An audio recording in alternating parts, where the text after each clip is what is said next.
Welcome back to Blog of the Hut, and yes, it's more Mass Effect 3. Again, trying to catch up with my gameplay, but hopefully I should be able to post about a few other things later on this week.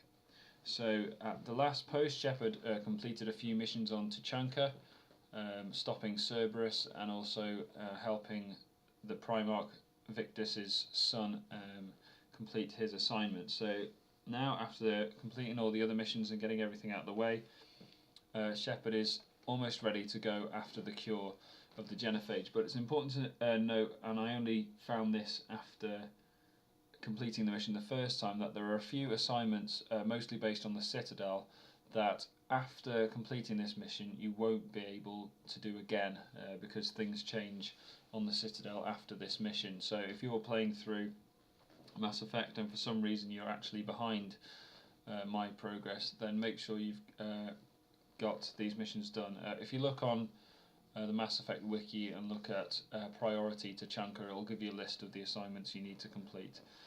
I'll go through a few of them now. One was Shepard meets Ambassador Dominic Osoba in the I think it's the embassies area of the Citadel, and he's lost his son and he's trying to get closure on what's happened to him. And Shepard travels to Benning, which is a colony under attack by Cerberus. It's one of his N7 missions. He fends off Cerberus, allowing the civilians to evacuate the colony, and also finds the ambassador's son's dog tags on the floor there, and returns them to the ambassador, finally giving him some closure to the whole experience. Another assignment is meet again with Barla Von, one of Shepard's contacts from the first game, who's an agent of the Shadow Broker, who hasn't realised that actually the Shadow Broker is Shepard's companion, Liara, who's actually sitting just a few feet away from him in the Presidium Commons. He sends him on assignment to rescue a group of the Shadow Broker's agents who've been trapped behind enemy lines. So Shepard gains a war asset of some of the Shadow Broker's personal troopers. I think they're called the Wet Works Squad. One other assignment that was very interesting that I'd missed completely was that if you speak to, I think it's in Apollo's cafe, Matriarch Atheta. She was working in a bar on Ilium in Mass Effect 2, and speaking to eventually turns up that she is Liara's father. If we remember that Liara's the daughter of Matriarch Benezia, but as Asaria are an all-female race, and she did reveal that her father was also another Asari, and eventually you get to introduce Liara to her father, and they over a course of time, if you keep revisiting their conversations, they do kind of patch things up and become friends again. There's a few other assignments, but those are the main things. So once Shepard had completed those, he's then ready to return to Tuchanks to prepare the cure. So the plan is that they will use a special tower called the Shroud, which is located in a deserted area of Tuchanks. The Turians put it there to regenerate the air supply on Tuchanks after the Krogan originally ruined it, but also the Solarians adapted it to deploy the genophage, and the plan is that they will use that to spread the genophage cure across Tuchanks.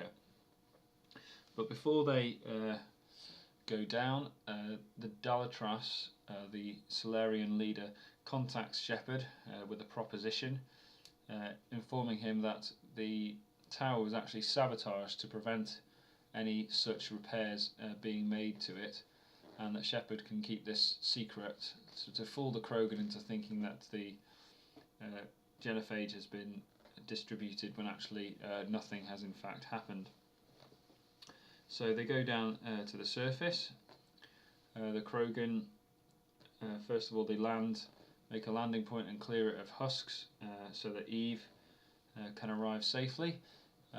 Once there, they bump into Erdnot Reeve, It's quite interesting because, as I understand it, if Rex isn't alive in your playthrough, then Reeve takes his place. But for my playthrough, Rex was the leader of the Krogan, and Reeve opposed him, and they nearly come to butting heads. Well, literally do come to butting heads, but it's about to come to more to that because Reeve isn't happy about Mordin the Solarian being on the surface of Tuchanka, but Eve steps in and brings a peace between them.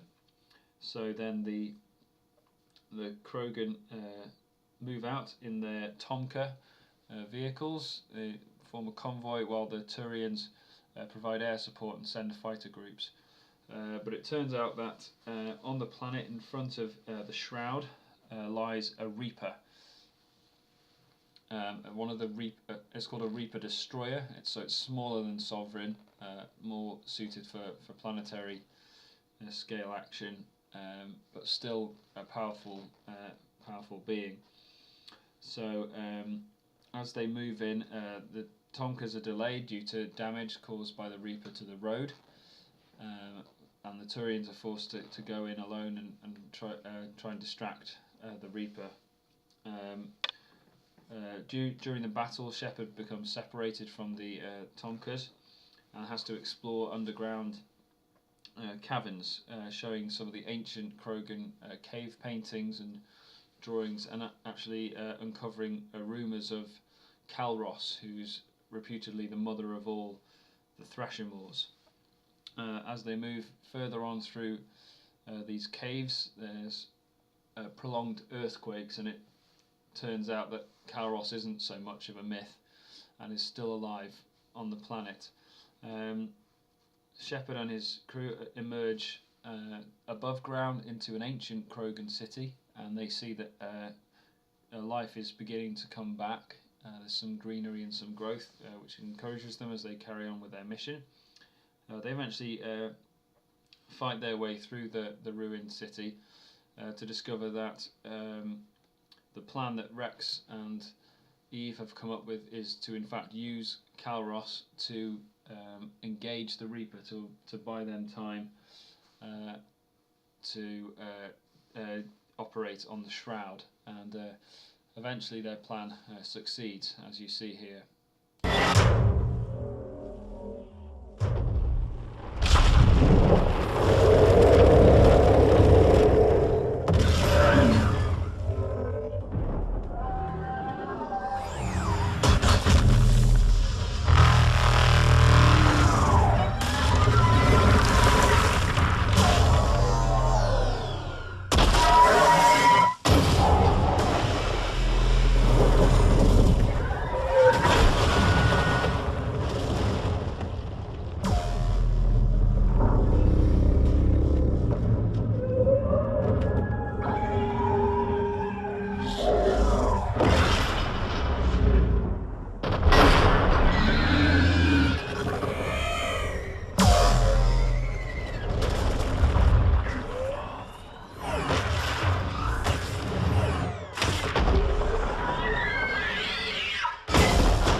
So yeah, that's one way to deal with a Reaper.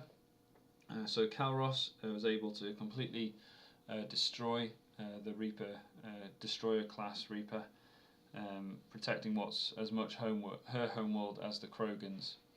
With that completed, Shepard can press on to the Shroud.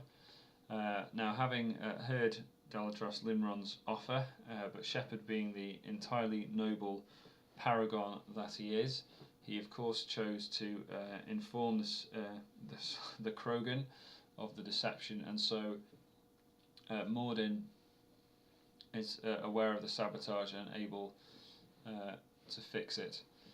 But when they get there, the Shroud Tower has already been critically damaged by the Reaper and by the battle that's gone outside, and so the correction and alteration of the sabotage and the cure dispersal has to be done manually. Shepard wants to find if there's any way other to do it, but Mordin, in his typical style, simply replies, anyone else might get it wrong, and so he himself heads up to disperse the cure. Warning, temperature malfunction detected. Warning, temperature malfunction detected.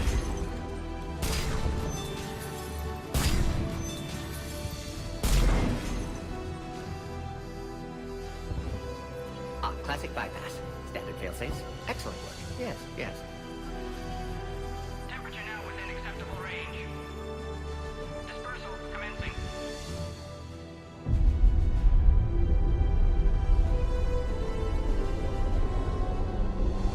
Genophage cured. Krogan free. New beginning. For all of us. So we say goodbye to Mordin Solus there. In my version of the game, he actually finished singing his Scientist Solarian song, which was both amusing and tragic at the same time. Especially as I had to play through it twice because I hadn't realised about the Citadel assignments the first time round. So I had to experience that cutscene 2 times over. If you play a Renegade, I think it's even worse because I think you end up betraying Mordin and killing him, and then you watch the whole death scene again.